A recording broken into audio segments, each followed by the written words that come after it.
بسم اللہ الرحمن الرحیم۔ شروع کرتا ہوں اللہ کے پاک نام سے جو بہت بڑا مہربان نہایت رحم والا ہے۔ دوستو، بہنوں، بھائیوں، بزرگوں، السلام علیکم۔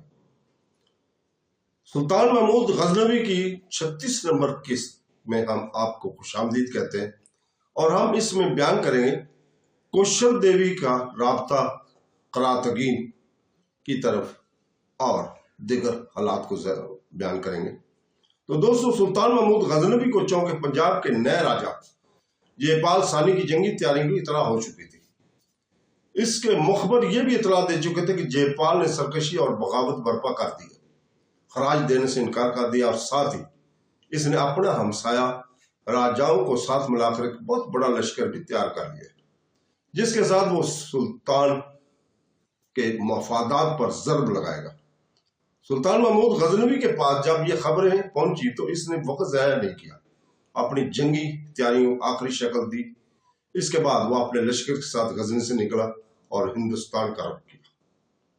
دوسری طرف سلطان کو یہ بھی خبریں پہنچ چکی تھی کہ راجہ جے پال ثانی بھی ایک بہت بڑا اور جرار لشکر لے کر سلطان سے ٹکرانے کے لیے لاہور سے نکل کھڑا ہوا ہے۔ یہ خبریں ملنے کے بعد سلطان محمود غزنوی نے اپنے لشکر کے ساتھ مارگلہ پہنچ کر پڑاؤ کیا لیا تھا، اس لیے کہ اسے خبریں مل چکی تھی کہ جے پال ثانی بھی برق رفتاری سے ادھر ہی کا رخ کیے ہوئے تھے۔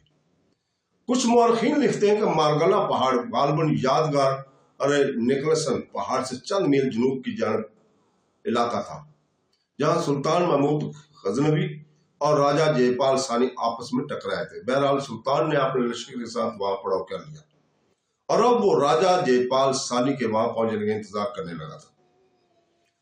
سلطان محمود اپنے سارے چھوٹے بڑے سلاروں کے ساتھ ایک روز اپنے لشکر کے سامنے کے علاقے کا جائزہ لے رہا تھا کہ ایک سلار جو لشکر کے چند دستوں کے ساتھ لشکر کے سامنے کے علاقوں پر نگاہ رکھنے کے لیے مقرر تھا، وہ سلطان کے پاس آیا۔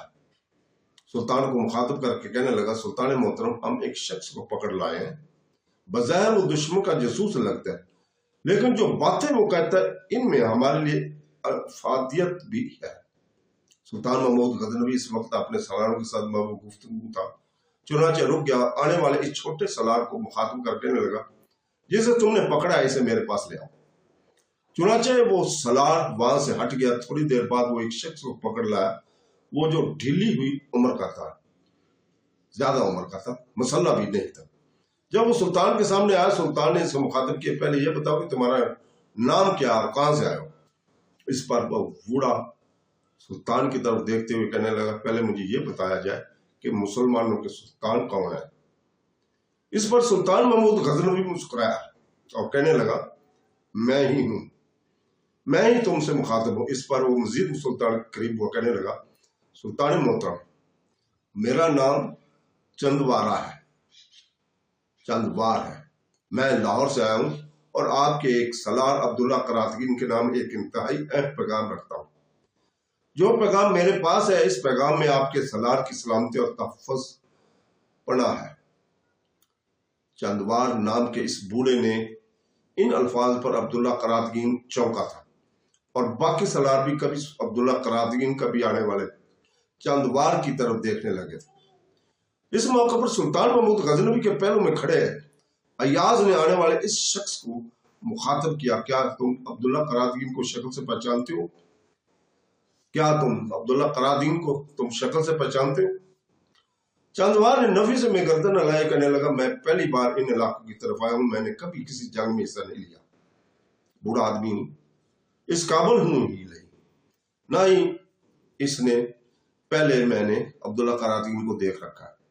اس کے خاموش ہونے پر اس بار سلطان محمود غزنوی نے پھر اسے مخاطب کیا، جو پیغام تم لے کر آئے ہو وہ کس کی طرف سے ہے؟ اس پر چندوار نے چند لمحے ادھر ادھر دیکھا، پھر کہنے لگا، کیا عبداللہ قراتگین سے میری ملاقات نہیں ہو سکتی؟ سلطان مسکرایا اور کہنے لگا، پریشان اور فکر مند نہ ہو، عبداللہ قراتگین سے بھی تمہاری ملاقات کرائیں گے۔ پہلے یہ بتاؤ کہ تمہیں کس نے بھیجا ہے اور تمہارے پاس کس نوید کا پیغام ہے؟ اس پر چندوار کہنے لگا، مجھے عبداللہ قراتگین کی بیوی کاشی کماری کی چھوٹی بہن کوشل دیوی نے بھیجا ہے، اور پیغام یہ ہے کہ جب یہاں دونوں لشکر ایک دوسرے کے سامنے صف آرا ہوں گے تو راجہ جے پال ثانی کے لشکر سے ایک شخص انفرادی مقابلے کے لیے نکلے گا۔ اس کا نام مہانند ہے۔ وہ بڑا خونخوار انسان ہے اور اس کا چناؤ بھٹنڈا کے راجا پریم دیو نے کیا ہے۔ اس کا تعلق بھٹنڈا سے بھی نہیں ہے، وہ کسی اور ہی علاقے کا ہے، رہنے والا ہے، لیکن تیغ زنی میں بڑا نایاب خیال کیا جاتا ہے۔ اسے انفرادی مقابلے کے لیے اتارا جائے گا تاکہ وہ عبداللہ قراتگین سے اس سے پہلے اس کے ہاتھوں مرنے والے کوی راج، راج کنور اور نندی وردن کی موت کا انتقام لے۔ لیکن یہ انتقام وہ دھوکہ اور فریب سے لے گا۔ جب وہ میدان میں اترے گا تو عبداللہ قراتگین کا نام لے کر مقابلے کے لیے پکارے گا۔ چنانچہ جب عبداللہ قراتگین مقابلے کے لیے نکلے گا تو کچھ دیر تک تیغ زنی کا اس کے ساتھ مقابلہ کرتا رہے گا۔ اگر تو تیغ زنی کے مقابلے میں اس نے عبداللہ قراتگین کو زیر کر لیا تو معاملہ ختم ہو جائے گا، اور اگر اس نے دیکھا کہ عبداللہ قراتگین اس پر بھاری ہوتا جا رہا ہے تو اس کی جان کو خطرہ ہے، تو پھر وہ اپنے گھوڑے کو پیچھے ہٹائے گا۔ پیچھے ہٹانے کے ساتھ ہی اپنے دھوکہ اور فریب پر مبنی کارروائی کا ابتدا کرے گا۔ اس کے گھوڑے کے دائیں جانب زین کے ساتھ لوہے کا چھوٹا نیزہ بندھا ہوا ہوگا، لہذا گھوڑے کو پیچھے ہٹاتے ہی اپنی تلوار اپنے ڈھال والے ہاتھ میں پکڑے گا اور ایک دم نیزے کو حرکت میں لا کر اسے تولتے عبداللہ قراتگین کو دے مارے گا اور اس کا خاتمہ کر دے گا۔ چند بار جب خاموش ہوا تب کچھ دیر تک سلطان اور سارے سالار چپ چاپ رہے۔ سلطان سوچتا رہا، یہاں تک کہ اس نے چند بار کو مخاطب کیا، اس ساری کارروائی کی اطلاع تمہیں کس نے دی؟ اس کی اطلاع مجھے راجکماری کوشل دیوی نے دی۔ چند بار نے سلطان کی طرف دیکھتے ہوئے کہا، اور کوشل دیوی کو اس کی خبر کیسے ہوئی؟ اس پر چند بار مسکرایا اور کہنے لگا، سلطان محترم، بات یہ کہ آپ کو خراج دینے سے انکار کے بعد جب اس کی سرکشی اور نافرمانی اختیار کر لی تب اس نے مختلف علاقوں کی طرف اپنی مدد کے لیے پیغام بھجوایا۔ اس موقع پر ایک وفد بھٹنڈا سے اس کے پاس آیا۔ بھٹنڈا والوں نے ہی پیشکش کی تھی کہ ان کے پاس ایک ایسا تیغ زن ہے جس کا نام مہانند ہے اور انفرادی مقابلے میں ہر صورت میں عبداللہ قراتگین کو زیر کر دے گا۔ اب بھٹنڈا والوں کو بڑا لالچ اور لوبھ ہے۔ شاید آپ کو خبر ہوگی کہ اس سے پہلے بھٹنڈا کے راج کمار کنور سے کاشی کماری کی سگائی ہوئی تھی۔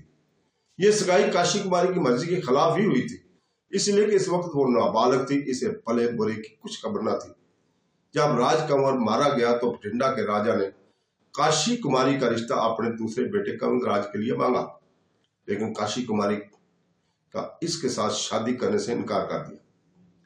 جو کچھ مجھے کوشل دیوی نے بتایا اس کے مطابق اس کی بہن کاشی کماری عبداللہ قراتگین سے متاثر ہوئی اور اس طرح متاثر ہوئی کہ جب عبداللہ قراتگین نے انفرادی مقابلے میں کوی راج، راج کنور اور نندی وردن کو ہرا کر ان کے سر کاٹ دیے تب بقول راج کماری کوشل دیوی اس کی بہن کاشی کماری عبداللہ قراتگین کی طرف میل ہوئی تھی اور اس سے محبت کرنے لگی تھی۔ اسی محبت کی بنا پر وہ اپنے لشکر سے نکل کر اپنے لوگوں کے لشکر میں قاضی شیراز کے پاس آئی اور وہ قاضی شیراز ہی کے یہاں اس نے اسلام قبول کیا اور اسی کے ذریعے عبداللہ قراتگین تک پہنچ گئی۔ یہاں تک کہنے کے بعد چند بار جب خاموش ہوا تب ایک بار پھر اسے مخاطب کرتے ہوئے سلطان کہنے لگے، شاید تمہیں یہ معلوم ہو کہ کوشل دیوی نے میرے سردار عبداللہ قراتگین کو قتل کرنے کی قسم اور سوگند کھا رکھی ہے، اس لیے کہ اس نے ایک تیغ زن کوی راج کو ہلاک کیا تھا۔ اس کی طرف کوشل دیوی میل تھی۔ اس پر چند بار مسکرایا اور کہنے لگا، سلطان محترم، کوشل دیوی کسی کوی راج کی طرف میل نہیں تھی۔ کوی راج راجا جے پال کی سلطنت میں سب سے اعلیٰ، سب سے بڑا خونخوار قسم کا تیز خان سمجھا جاتا تھا، اور کوشل دیوی کو اس کی تیغ زنی اور جنگی ہنرمندی پسند تھی۔ کوی راج کی طرف محبت کو سامنے رکھتے ہوئے وہ کبھی اس کی طرف میل نہیں ہوئی، لیکن جب کوی راج آپ کے سالار عبداللہ قراتگین کے ہاتھوں مارا گیا تب یہ معاملہ آپ سے آپ ختم ہو گیا۔ دراصل عبداللہ قراتگین کو ختم کرنے کے لیے کوشل دیوی نے سوگند اس لیے کھائی تھی کہ راجا جے پال نے یہ ارادہ کیا تھا کہ وہ بار بار کوی راج کو انفرادی مقابلوں کے لیے اتارے گا اور اس طرح آپ کے سالاروں کے یک بعد دیگرے خاتمہ کر دیے، آپ کے لشکر میں صف اور کمزوری پیدا کرنے کی کوشش کرے گا۔ لیکن ایسا چونکہ نہیں ہو سکا، عبداللہ قراتگین نے پہلے انفرادی مقابلوں میں اس کا کام تمام کر دیا تھا۔ اسی بنا پر کوشل دیوی نے عبداللہ قراتگین کے خاتمہ کے لیے سوگند کھائی تھی۔ جس وقت لاہور میں یہ خبر پہنچی تھی کہ کاشی کماری عبداللہ قراتگین کی بیوی بن چکی ہے،